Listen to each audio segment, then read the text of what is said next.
네, 본격적으로 이 검찰공화국에 대한 이야기를 좀 나눠볼 텐데요. 그래도 이 신장식 변호사님은 법조인이시지만 저는 이 법에는 문외한이라서 오늘 패널을 한 분 모셨습니다. 앞서 이 녹색정의당 이야기도 나왔는데 민주사회를 위한 변호사 모임 대구지부에서 녹색당 당원이기도 한 우리 박경찬 변호사님 모시겠습니다.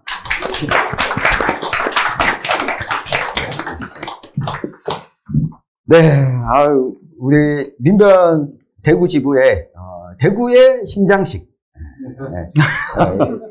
신장식을 부담스러운 길을 뛰어넘을 수 있는 우리 박경찬 변호사님 모셨는데 인사 말씀 좀 부탁드립니다. 네, 안녕하십니까. 예, 대구에서 변호사 일을 하면서 민변 활동하고 있습니다. 예, 그리고 이제 녹색당에 몇 년 전에 가입을 해서 녹색당 활동에도 관심을 많이 가지고 있습니다. 여기 계시는 분들도 녹색당에 많은 관심 부탁드리겠습니다. 감사합니다. 네.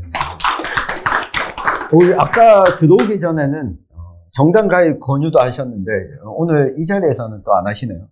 네네, 정당에 제가 이제 녹색당에 가입하게 된 이유가 있는데요. 이유가 사실 이제 정당에 가입하는 게 부담스러운 경우가 많습니다. 그런데 제가 녹색당을 좀 이렇게 지켜보니까 녹색당 같은 경우에 제가 가입을 하더라도 주변에서 다들 흔쾌히 그 정당에는 충분히 가입해도 괜찮겠다. 그리고 어떤 좌우, 어떤 색깔보다는 우리 삶에 대해서 좀 관심을 많이 가지는 정당이다 보니까 주변 사람들한테 많이 좀 거부감이나 어떻게 치우쳤다는 그런 생각을 가지지 않는 부분이 있는 것 같습니다. 그래서 여기 계시는 분들도 좀 녹색, 그리고 기후 좀 정의, 또 기후 변화에 대해서 많은 좀 이슈가 되고 있는데요. 좀 그런 부분에 대해서 관심을 많이 가져주시고, 저희 녹색당에도 많은 가입 부탁드립니다. 네, 감사합니다. 아이고. 네, 녹색당 홍보 방송은 아니고요. 그럼 균형을 맞추기 위해서 한 분 더 소개해드릴게요. 개혁신당 대구시당 위원장 조대원 위원장도 앞에 와 계십니다. 네. 정치인사에서 저랑 같이 한번 방송을 했습니다. 네. 아유. 정확하게 균형을 맞추고 있습니다. 네. 저도 균형을 좀 맞추기 위해서 여기 정의당 대구시당 한민정 위원장님 자리에 또 와 계십니다. 네. 그래서 기왕 균형을 맞추려면 좀 확실하게 맞춰야 된다. 이 기본소득당 대구시당 신원호 위원장님 자리에 와 계십니다. 네. 네, 모두들 지금 앞서 소개해드린 우리 정당의 정치인들이 다 공감하고 느끼고 있을 겁니다. 이 검찰공화국 이야기를 빼놓을 수가 없는데요. 우리 신장식 작가님 책의 첫 번째 챕터가 검찰공화국입니다. 네. 이 책을 쓸 때 저는 사실 한겨레 출판의 기획안을 보고 깜짝 놀래서 좋다, 써도 되겠다 이렇게 생각을 했어요. 묶어도 되겠다. 새로 쓴 부분들도 좀 있긴 하지만. 왜냐면 처음에는 그냥 매일매일 썼던 신장식의 오늘 제가 2021년부터 매일매일 제가 다 썼던 이게 방송님들 할 때 제일 시간이 많이 걸려요. 3페이지짜리 쓰는데. 근데 그거를 일기 형식으로 날짜별로 묶어놓는 거는 나무를 괴롭힐 만큼의 가치가 있을까라는 생각을 했거든요. 근데 윤석열 정부 600일을 한번 평가해보자, 그리고 주제별로 나눠보자 해서 책을 원고를 다 보냈더니 원고 전체 분량은 한 책 2권 정도 나올 정도 분량이 되더라고요. 근데 그쪽에서 이제 책 다 읽고 주제별로 다 분류를 해놓으니까 제일 많은 게 검찰 비판이고, 두 번째가 노동, 그 다음에 인권. 그걸 보고 놀랐어요. 저도. 내가 지금 현재 무엇을 가장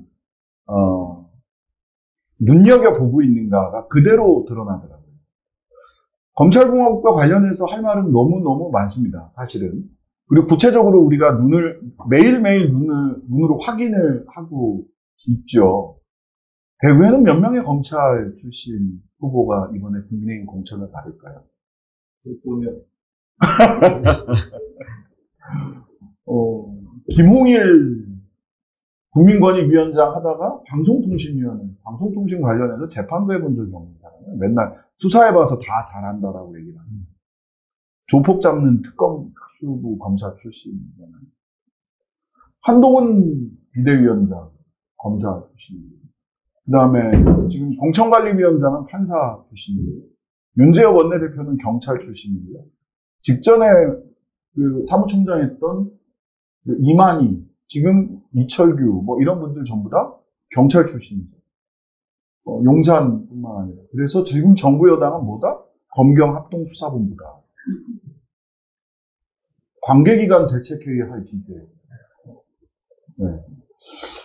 그런데 그런 구체적인 것들을 다 떠나서 저는 이 그림이 검찰공화국의 를 상징하는 그림이다라는 생각을 했습니다. 이 그림은 우물에서 나오는 진실이라고 하는 그림이고요. 장레옹 제롬이라는 프랑스의 화가가 그렸습니다. 1896년에 그린 그림인데요. 전설을 그림으로 그린 겁니다. 책 205페이지부터 시작되는 이야기입니다.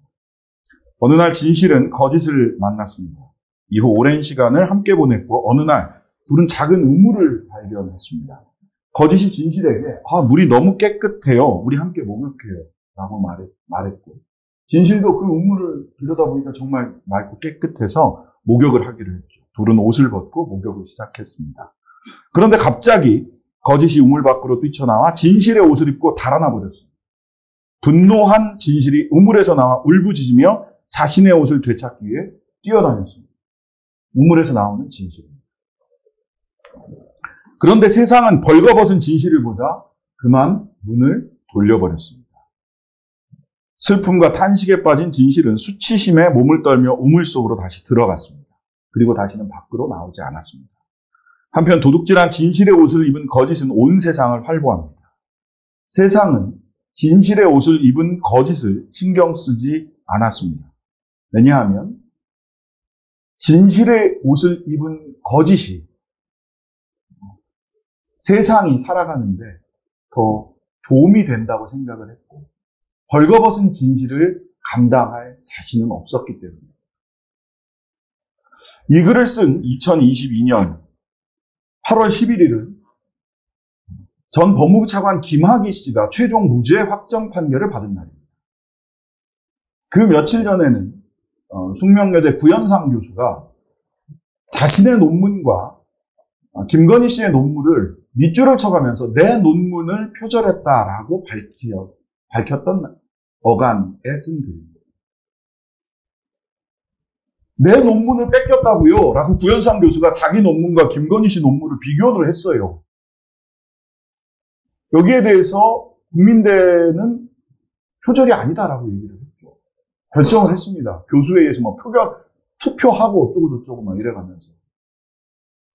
그리고 비판하자 국민대회는 뭐라고 얘기를 했냐면 대학의 자유, 학문의 자유를 침해하지 말라라고 벌컥 화를 냈습니다. 그리고 그 며칠 전에는 윤석열 대통령이 제가 살고 있는 신림동 반지하방 세 가족이 돌아가신 그 자리에 가서 왜 못 나왔대요? 그래서 여기서 사람이 죽었단 말이지. 현장 검증하듯이 그 반지하방 안을 들여다보는 사진이 나왔습니다. 컨트롤 타워가 작동하지 않았다라고 비판하자 한덕수 총리가 아크로비스타 사저에는 청와대 지하 벙커 수준의 국정 비상 시스템이 상황실이 구축돼 있다 라고 이야기했습니다. 진실은 거짓은 지금 대한민국에서 검찰공화국 대한민국에서 법이라는 옷을 입고 거리를 활보하고 있다. 그런데 제가 시간이 지난 다음에 이 그림이 잘 보이는지 모르겠는데요. 요거 보이지?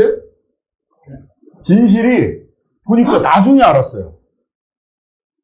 오른쪽 손에 뭘 들고 있습니다. 가죽 채찍입니다. 진실은 깜짝 놀라고, 그러니까 장제용 레옴이라는 이 화가가 그냥 전설은 그렇게 끝나요. 진실은 우물로 들어가 다시는 나오지 않았다라고 끝납니다. 근데 이 화가는 이 전설을 그냥 그대로 구현하는 것으로 끝나려고 하는 게 아니었더라고요. 전설대로라면 이게 있으면 안 돼요. 깜짝 놀라고 진실이 몸을 감추는 걸로 끝나는데 이 장래용 제롬은 진실의 손에 가죽 채찍을 들려놓은 모습을 그려놨더라고요. 실망하지 않기로 했습니다. 그래서 아무리 거짓이 법이라는 옷을 입고 대한민국을 활보한다고 하더라도 검찰공화국을 활보한다고 하더라도 가죽 채찍을 든 진실의 얼굴을 기억하면서 살아야 되겠다라는 게 벌써 한 6, 7개월 지난 다음에 저 가죽 채찍을 발견을 했어요. 저는. 검찰공화국은 이게 상징적으로 검찰공화국을 보여주는 한 장면이지 않을까 싶습니다. 네, 저도 이제 이 책의 챕터가 첫 번째 챕터가 검찰공화국이라고 설정을 하셔서 아마 작가님께서도 어떤 검찰공화국이 현재 우리나라를 가장 잘 설명할 수 있는 거라고 생각하시는 것 같은데요. 그러면 법조인으로서 시사 프로그램 진행자로서 진행하시면서 검찰의 가장 큰 문제가 뭐라고 생각하십니까? 검찰의 가장 큰 문제는 내가 보기에는 자기들이 정의의 사도라고 생각하는 겁니다. 제가 로스쿨에서 수업을 전 이제 나이가 40에 로스쿨을 가서 로스쿨에서 수업을 듣는데 변호사님 로스쿨 출신이신지 아닌지 잘 모르겠지만 검찰 실무를 할 때 현직 검사가 와요. 근데 어떻게 하다 보니까 제가 나이 든 학생이다 보니까 나이가 연배가 비슷하거나 아니면 학교 후배거나 이렇더라고요. 그래서 물어봤죠. 당신들은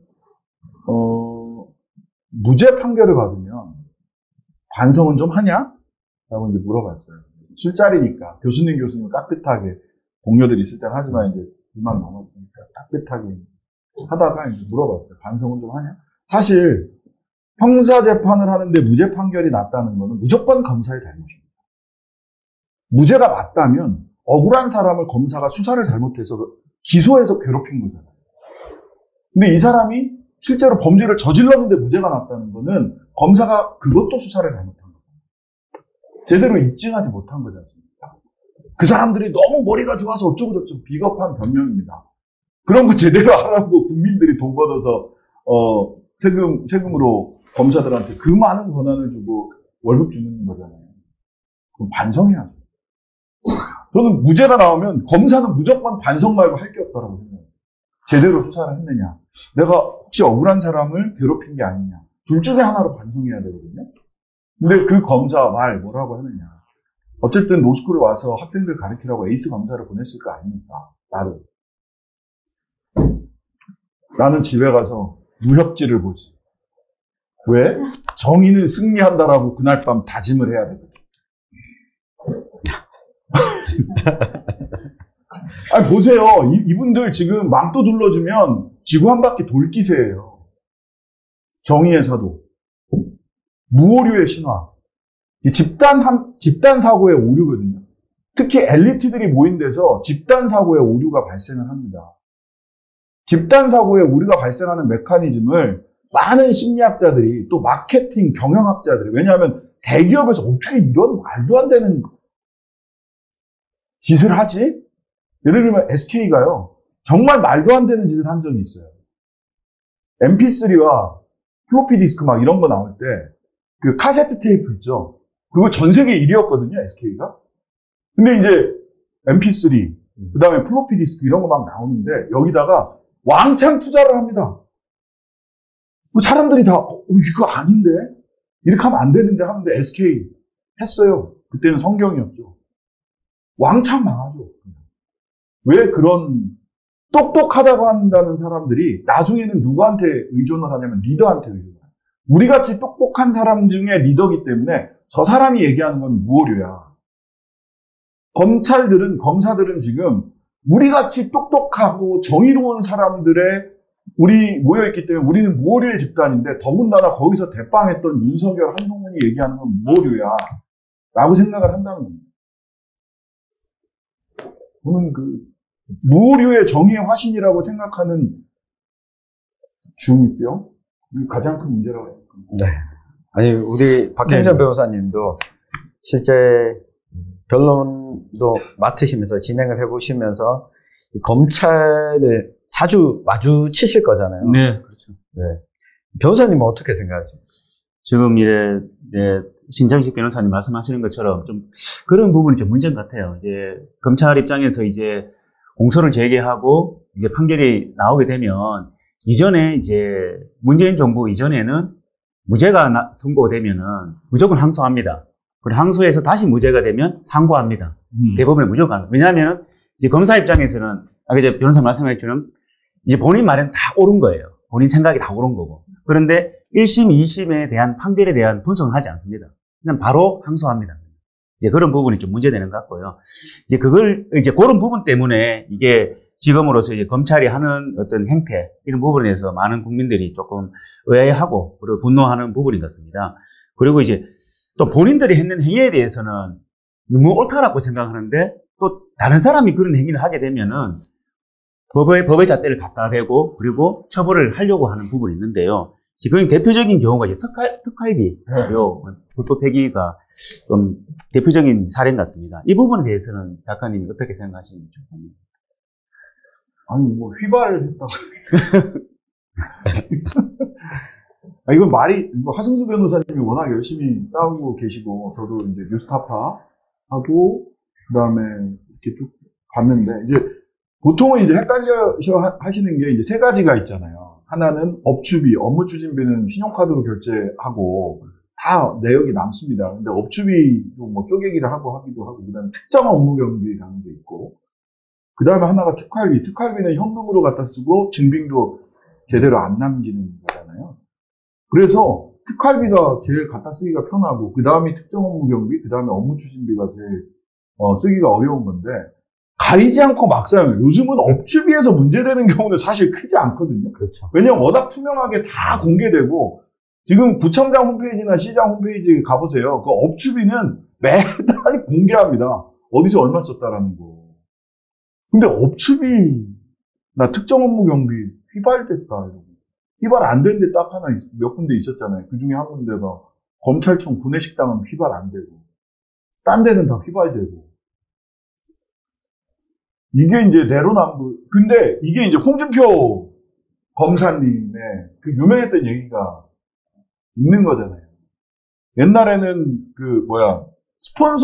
검사들이 스폰서 받는 거가 너무 관행처럼 많이 있었고,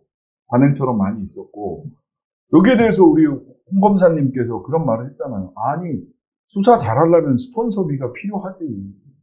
그거 가지고 뭐라 하는 건 수사하지 말라고 하는 거야. 이렇게 당당하게 얘기하셨던 분이죠, 그분이. 근데 이제는 스폰서 이런 거는 워낙 이제 감시의 눈길들이 많으니까 내놓고는 못하고 특활비와 업추비와 특정 업무 경비를 가지고 막 섞어 쓰고 쪼개서 쓰고, 아니 무슨 청계산 가서 밥 먹으면서 관내에서 바로 옆이라 괜찮다 뭐 이런 소리를 했었고, 서초동 검찰청에서요, 대검에서 청계산이 맞습니다. 서초동이랑 청계산이 붙어 있어요. 과천 바로 옆이랑 서초구랑 아니라 서초구랑 붙어 있긴 해요. 근데 여기에서 서초동 대검에서 청계산까지 가려면 차를 타고 가면 30-40분 가야 돼요. 근데 관내 바로 옆이니까 괜찮다라고 얘기하는, 그러니까 뭐 자기는 처벌받지 않는다라고 하는 것 때문에 그렇죠. 그래서 저는 이렇게 생각해요. 여기 그 혁신보수를 자처하는 개혁신당 대구시당위원장님도 계시지만, 국민의힘이 정권을 잡는다고 하더라도 다음에 한동훈이 아니라면, 또는 검찰 출신 대통령이 아니라면 다음 정권에서 보수 진보 개혁을 떠나서 검찰의 기소권, 수사권은 굉장히 축소될 수밖에 없다. 캐비넷 때문에 정치를 못하겠다 라고 하는 얘기가 많잖아요. 네, 맞아요. 네.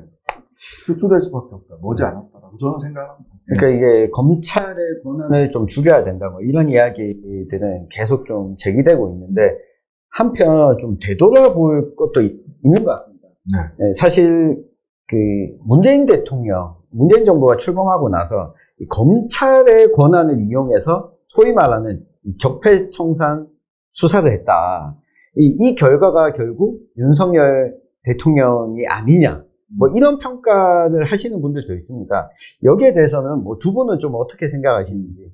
제가 많이 얘기했으니까 우리 박 변호사님. 네, 저도 이 부분에 대해서 좀 문제는 좀 있었던 것 같아요. 그 당시에 이게 적폐청산을 함에 있어서 이제 기존 있는 이제 법무부 소속으로 있는 이제 검찰청에 이 일을 맡긴 거잖아요. 맡기다 보니까 이 검찰청이 검사라는 조직이 주목받게 되는 거고, 그리고 이 적폐청산을 하면서 이제 많은 이제 주목을 받으면서 권력이 점점 이제 커졌던 것 같아요. 그러다 보니까 이제 윤석열 검찰총장이 많은 주목을 받게 됐던 것 같고요. 좀 이제 적폐청산을 했을 때 제 입장에서는 그때 당시에 좀 특검을 통해서 좀 했으면 하는 좀 바람은 있었거든요. 그런데 이제 이게 일선 이제 문제점이 뭐냐 하면은 요번에 이제 경찰이 이제 총경들이 모여서 어떤 회의를 했고, 또 이제 부장검사, 검사장, 이제 고검장들이 모여서 이제 어떤 회의를 했습니다. 모여서. 그런데 이 부분에 대해서 이제 총경들에 대해서는 다들 이제 감찰이나 징계가 나왔고요. 검찰에 대해서는 아무런 뭐 징계나 말이 없었습니다. 이제 이런 부분을 보더라도 어떤 이제 검사에 대한 이제 바라보는 시각들이 저희 사회에서 조금 공무원이지만 특권 계층이고 그 독립된 어떤 기관이라 하는 부분에 대해서 우리 사회가 어떤 바람도 있는 것 같고 어떤 기대도 있는 것 같은데, 이제 그런 바람과 기대에 대해서 너무 정치권하고 이제 같이 가는 모양새를 가다 보니까 검사들이 더욱 정치화되는 것 같고, 그런 정치화됨으로 인해서 검찰 조직이 어떤 국민들이 바라는 이제 독립성이나 아니면 좀 공정성에 좀 멀어지는 그런 결과가 좀 발생하지 않았나 하는 생각합니다. 네. 변호사님. 저는 실은 이거는 뭐 누구한테 확인해봐도 그렇는데, 저는 윤석열 검찰총장, 중앙지검장 검찰총장 갈 때 개인 윤석열을 잘 몰랐거든요. 근데 이제 어떤 사건들을 어떻게 처리했나를 이렇게 쭉 살펴보고, 저는 위험한데 저 사람 하면 안 돼. 그러니까 뭐 김건희가 있는지 천공이 있는지 그런 거 전혀 몰랐고, 다만 사건을 어떻게 처리했는가를 보면서 저 사람은 하면 안 된다라고 생각했어요. 왜냐하면 검찰주의자였기 때문에. 그러니까 이 사람이 뭐 성격이 이렇고 저렇고 뭐 출퇴근 시간이 자기 마음대로고 술 먹으면 술 드시면 그렇게 요즘도 전화를 하신다네, 여러 사람한테. 전화를 최근에는 한 사람을 그렇게 욕을 하신다고 하시던데. 네. 그런데 그런 거 전혀 몰랐고 검찰주의자라서 안 된다라고 생각했어요. 왜냐하면 검찰과 사법과 관련해서 우리 박 변호사님도 잘 아시겠지만 소극주의와 적극주의가 있단 말이죠. 판사도 그렇고 검찰도 그렇고 권한이 워낙 세기 때문에 오히려 그 권한을 적극적으로 사회 정의를 위해서 사용해야 된다라고 하는 적극주의와, 이거는 국민들이 정치의 영역에서 또 공론회장에서 주체적으로 해결해야 될 것들이 더 많기 때문에 최소한만 해야 된다는 사법 소극주의라고 하는 관점이 있는데, 저는 사실은 사법 소극주의, 정치를 사법이 대체해서는 안 되고 시민들의 주체적 역량과 공론장을 사법이 대체해서는 안 된다라는 것이 이제 저의 법률가로서의 생각이었거든요. 근데 이 사람은 보니까 풀스윙이야. 그러니까 검찰권을 가지고 법이 보장하는 한, 또는 그 틀을 이렇게 약간 넘나들면서 풀스윙을 해요. 예, 풀스윙. 그렇죠. 예, 그런 거죠. 그러면 이게 아무리 선한 목적이라고 한다고 하더라도 사실은 그런 거잖아요. 우리가 근대 국가의 합법적 폭력, 이 군대, 검찰, 경찰, 뭐 국정원 이런 데가 합법적 폭력 기관이잖아요. 합법적 폭력을 이라고 하더라도 폭력이란 말이죠. 그러면은 그 행사는 저는 자제하고 소극적으로 해야 되고 스스로 자제할 줄 아는 사람이 검찰의 수장으로 그때 가는 게 맞다. 근데 이 사람은 풀스윙하는 사람이라서. 근데 이 얘기를 적극적으로 할 수 없는 분위기였어요. 아시다시피. 소근소근 했습니다. 야, 이 사람 너무, 나는 아닌 것 같아. 근데 그때는 막 영웅화에 있었잖아요. 김건희, 잠깐만, 특검하면 김건희가 박근혜 특검 뭐 이렇게 하면서 영웅화돼 있어서, 그렇게 갔는데, 그런 측면에서 뭐 누구는 이제 뭐 문재인 전 대통령의 사람을 그냥 이렇게 믿는, 사람의 상식선을 지켜줄 것이다라고 믿는 선한 마음, 한편으로는 아니한 마음, 뭐 이렇게 양면적인 평가가 있는 것 같아요. 근데 여튼 검찰 개혁이 됐든 적폐 청산이 됐든 간에 저는 국가의 합법적 폭력은 그 수장은 최소한 뭐 제도 개혁 얘기는 뭐 하려면 또 끝이 없지만 소극론, 자제론을 가진 사람들이 맞는 게 맞다. 그래서 그 풍토 있잖아요. 정의의 사도구 뭐 어쩌고 저쩌고 하는 이런 이상한 중이병 환자들을 집단적으로 책임질러 길러내는 시스템과 풍토를 바꿀 수 있어야 된다라고 생각합니다. 네. 책임이 없다고 할 수 없어요. 제가 보기에는 문재인 대통령. 그런 면에서 보면 가장 좀 불편한 별명이나 별칭 중에 한 가지가 뭐 조선 제일검, 조선 칼잡이, 네, 이런 표현들인 것 같은데 사실 뭐 검찰공화국 이야기를 하면서 또 빼놓을 수 없는 것 중에 하나가 앞서 우리 가춘한 국격 이야기하면서도 잠깐 나왔는데, 아니 도대체 왜 이렇게 모든 곳에 검사 출신들이 자리에 가서 자리에다가 자꾸 배치하는지, 사실 이렇게 두 분은 좀 뭐 때문에 이렇게 한다고 좀 보십니까?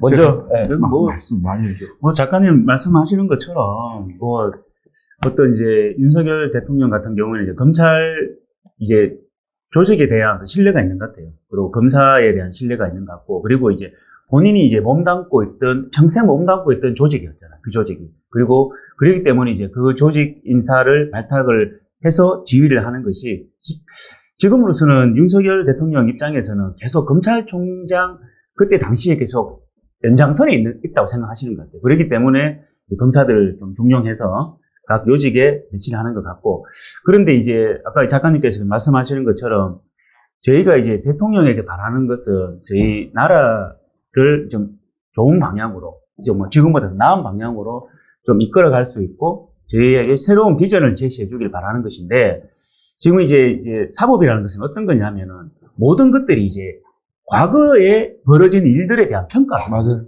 그러다 보니까 이제 윤석열 대통령 같은 경우에는 과거에 있었던 일들에 대한 평가만 계속 하고 있습니다. 일반적으로. 이제 그런 평가를 또 하기 위해서 편하기 때문에 검사들 각 요직에 보내는 거고요. 그러다 보니까 이제 각 요직들이 가는 곳이 이제 행정부이기 때문에 더 나은 세상을 만들기 위한 자리들인데, 그 자리에 과거에 대한 판단을 계속했던 검사들이 가다 보니 이게 좀 저희 나라가 좀 더 나은 방향으로 가고 있지 않다는 그런 시각이 좀 많은 것 같습니다. 저는 변호사님 이야기 들으면서 좀 놀라웠던 게, 과거에 대한 평가는 역사가 하는 거 아닌가 싶은 생각이 드는데, 그걸 왜 이게 검사들이 하려고 하는지. 역사가들은 책을 쓰지만 검사들은 벌을 주죠. 평가는 벌을 줄 거냐 말 거냐로 이루어진다라고 생각하는 사람들이기 때문에, 세상 사람은 기소할 사람과 기소하지 않을 사람, 구속할 사람과 구속하지 않을 사람, 이렇게 나뉘잖아요. 그분들의 이분법에서. 근데 믿을 게 검찰밖에 없다라고 생각을 하는 것 같아요. 여러분 잘 보시면, 제가 뉴스사이킥에서도 잠깐 말씀을 드렸는데, 되게 장윤성 기자가 얘기를 한번 하는데, 말하자면 어느 시점까지 굉장히 취재가 잘 됐대요. 윤한 대전이 벌어질 때 중진 의원들이나 그게 대구 경북을 떠나서 그냥 모든 중진 의원들이 장윤성 기자가 전화를 하면 막 하소연을 한다는 거야. 윤통이 이렇고 저렇고 막 이러다가 어느 시점부터 갑자기 딱 중단이, 취재가 안 되는 시점이 언제냐? 법무부 장관 인사가 끝난 다음에. 그때부터 취재가 잘 안 된다는 거예요. 윤한 대전이 딱 벌어지기 시작을 하자, 제일 먼저 윤석열 대통령이 뭘 했냐? 검찰하고 법무부 인사를 합니다. 법무부 차관을 원래 인호공 차관이 하다가 법무부 장관으로 올라간다는 거였는데, 한동훈 장관이랑 같이 이렇게 손발을 맞춰서 일을 했던 사람이고 한 기수 차이거든요. 그러니까 법무부 차관을 신머신가로 이렇게 먼저 임명을 해요. 그 다음에 대검 차장검사, 그러니까 이원석 총장 바로 밑에 차장검사. 그 다음에 법무부 검찰국장이 검찰을 인사하는 데입니다. 인사하는 사람이 법무부 검찰국장이에요. 검찰국장. 그런 다음에 맨 마지막으로 법무부 장관 인사를 해요. 10기수 위에. 그럼 법무부 장관은 되게 웃기지 않습니까? 법무부 장관은 법무부와 대검의 검찰의 핵심 인사를 하나도 못하는 거예요. 인사는 이미 다 했어. 끝났어. 그런 다음에 법무부 장관이 맨 끝에 법무부 장관으로 내정이 됩니다. 그때부터 취재가 잘 안 된대요. 국민의힘 중진 의원들이.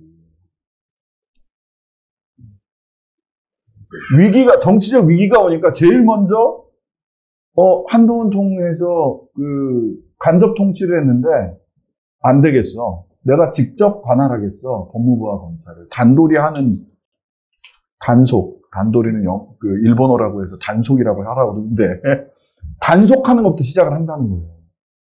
이게 권력을 유지하고 정치에 대응하는 방식입니다. 이거 안 바뀝니다. 이 정권 끝날 때까지. 너무 재밌지 않습니까? 그러니까 한동훈 우세승 이렇게 막 언론에서 많이 얘기를 하는데 국민들이 보기에는 한동훈 90도 인사한 게 눈에 보일 거고요. 정치 이 고관여층은 한동훈 우세승을 얘기할 텐데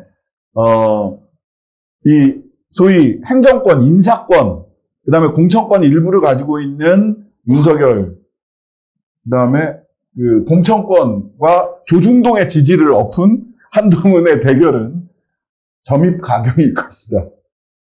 거의 날것의 전투가 벌어질 수 있다. 근데 저는 이 이슈를 보면서 우리가 이게 평론을 하거나 분석하면서도 이게 좀 사라진 것 같아요. 결국 한동훈 비대위원장도 김건희 특검법을 어떻게 하겠다는 이야기는 한마디도 한 게 없이 끝나버렸습니다. 그러니까 한동훈 우세승과 윤석열 대통령을 좀 꺾었어 라고 하는 거에 좀 박수를 보내거나 힘을 보낼 때는 아닌 것 같다. 이런 생각을 또 해보게 됩니다. 자, 우리 변호사님 한 25분 정도 이야기를 하셨는데 마이크를 많이 못 드려서 제가 죄송합니다. 원래 쉬지 않고 한 2시간 동안 이야기를 하시는 걸로 소문을 접했는데 아닙니다. 네, 오늘 디프리는 같이 가실 거죠? 네네. 네. 오늘 작가님 뵙기가 쉽지 않은데 여기까지 오셨는데 꼭 디프리 참석하도록 하겠습니다. 네, 못다한 이야기 디프리 때 더 하도록 하고요. 네네. 우리 변호사님, 요 방송을 보시는 분들 그리고 신장식 변호사님께 짧게 인사 말씀 좀 마무리 말씀 좀 부탁드립니다. 네, 오늘 신장식 변호사님, 작가님 뵙게 돼서 너무 영광이고요.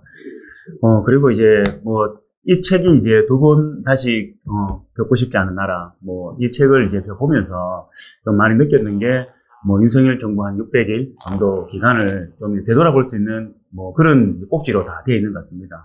그리고 이제 검찰공화국이라 하면은 이제 저희가 이제 단순히 이제 검사들이 이제 많은 요직을 차지하고 있다는 것뿐만 아니고 지금 여러 가지 특활비뿐만 아니고 그리고 이제 좀 있으면 이제 판결이 되겠습니다만은 손준성 이제 검사 같은 경우 판결이 있습니다만은 그런 것들이 검사들이 잘못했다는 거에 대해서는 국민들이 충분히 인정을 하고 있는 것 같고 일반인이라 그러면 충분히 처벌돼야 되는 사안에 대해서도 재판이 계속 이렇게 연기가 되고 그리고 그 부분에 대해서는 검사인 법을 집행을 하고 있다는 검사 자체가 그 부분에 대해서 죄를 인정하지 않는 모습들이 좀 많은 문제를 안고 있는 것 같습니다. 이런 부분에 대해서는 아까 작가님께서 말씀하시는 것처럼 이런 모든 부분에 대해서 모두 사법 절차 또는 법정에 가지고 와서 법적인 쟁점이 되기보다는 좀 정치적으로 그리고 여론과 언론을 통해서 그리고 국민들이 많이 모이고 시민들이 많은 힘을 모아서 정치적으로 압박을 가하는 것이 가장 중요하다고 생각합니다. 예, 이상 말씀 마치도록 하겠습니다. 네, 고맙습니다. 네.